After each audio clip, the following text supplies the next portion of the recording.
5 critical things that prove and must always remind us that we are all the same. Regardless of our skin color, regardless of what we possess, or what we have achieved, or what we don't have, regardless of where we come from, regardless of our gender, we are all the same, equal in value in the eyes of God.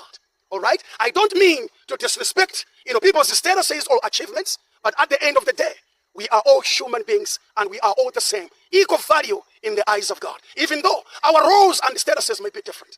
Okay, so the first thing that should always remind us that we are all the same, it is the air we share. The air we breathe, nobody owns it and nobody purchased it. It's a gift of God. And we all breathe the same air. So the air we share, if we breathe, nobody has the monopoly of the air that we breathe. We share it equally. Thank God there is enough air in this world for all of us, including all other living things, animals, plants, anything you can name it, anything that breathes has enough air in this world. And we must be grateful to God for this air. All right? So the first critical thing that proves to all of us and must always remind us that regardless of whatsoever, we are the same. Equal value in the eyes of God. Everyone is important. Brethren, the goal is that we must love one another.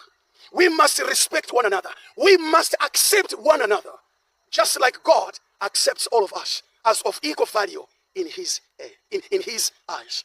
Let us do away with racism. Let us do away with marginalization or discrimination. Right? So the first thing that proves to all of us, and it should always remind us that we are all the same. Every human being, we are just one and the same. Regardless of how we look, or how we dress up, or how we take care of ourselves, the color of our skin, where we come from, which continent or which country. Thank God for where we come from. It's beautiful to have a home and a belonging. But at the end of the day, everyone is important. So much that when I see a fellow human being, even the stranger in the street, that's my brother, that's my sister, because we are all the same.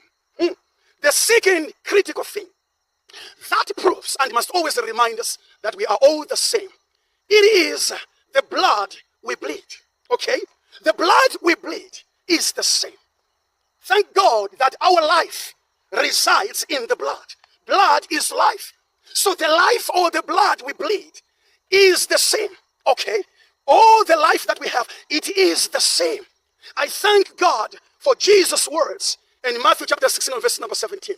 He spoke to Peter and said, Peter, flesh and blood did not reveal to you this revelation, but it is my Father in heaven who revealed this to you. I'm glad that Jesus recognized flesh and blood. You see what? Every human being, we are of flesh and blood. Nobody has something different from flesh and blood. So flesh, the blood that we bleed, the flesh that we have is the same. Even if the skin color can be different, but the flesh is the same. The body organs are the same. Everything is the same. Tell me, why do we divide amongst ourselves? Why do we ill-treat one another? Why do we fight? Why do we unalive one another? Because we are all flesh and blood. So that's the second critical thing that proves to all of us and must always remind us we are one and the same. And we are all of equal value before God. The third critical thing that proves and must always remind us that we are one and the same, it is our constant need for food nourishment. Our constant need for nourishment in terms of food and drink. Tell me, who on this earth is self-sufficient? That he doesn't need anything external outside his or her body or her life. That they can say that I don't need anybody, I don't need anything, I can close myself in, I will survive for hundreds of years without needing anybody, without needing nourishment which comes from outside our bodies. Just like the air, food, every human being, every living thing needs food to stay alive. We need water. We need to drink. All of us. And that's the third proof that we are all one and the same.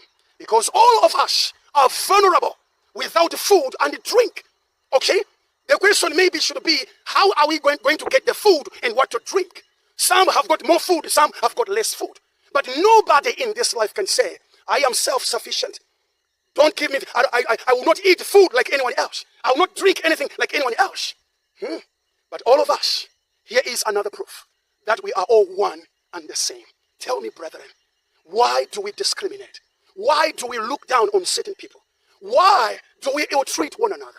Why are we fighting among ourselves? If animals are fighting, find their animals. But we are people, we are human beings. We've got to love one another. The fourth critical thing that proves and reminds us that we are all one and the same, it is our susceptibility to pain. Our vulnerability to pain. You know what? In this life, every one of us is susceptible, is vulnerable to pain. It doesn't matter where that pain comes from.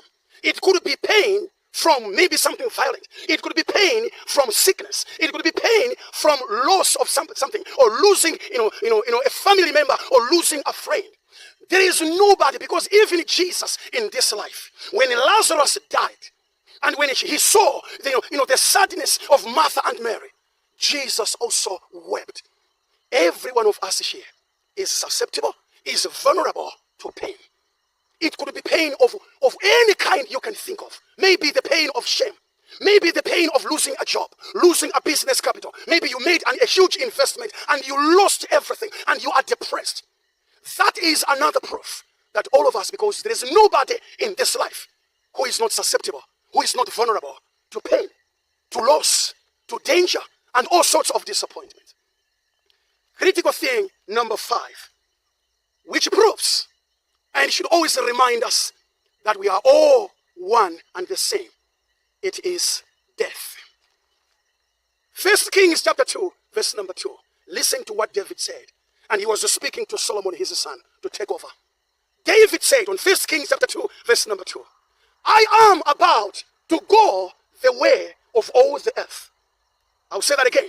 I am about to go the way of all the earth, of all people in this earth. Therefore, Solomon, be strong. Prove yourself as a man. So at the end of the day, it doesn't matter how wealthy you are, or how great or famous you are, or maybe nobody knows you and you have nothing. The way we die, it unites us. It proves to us that even though we have different classes in the society, we have people that possess, or they have so many things, and they are so popular, or maybe people who had power, all right, they shook the whole world with their powers or with their anointing. At the end of the day, we sleep the same way, and we disappear the same way. There is no way to escape the way of death, because it is the way, like David says, that it is the way of all the earth. With these 5 proofs, or these critical things, they are enough proof and a reminder to all of us that we are all the same. Let us love one another.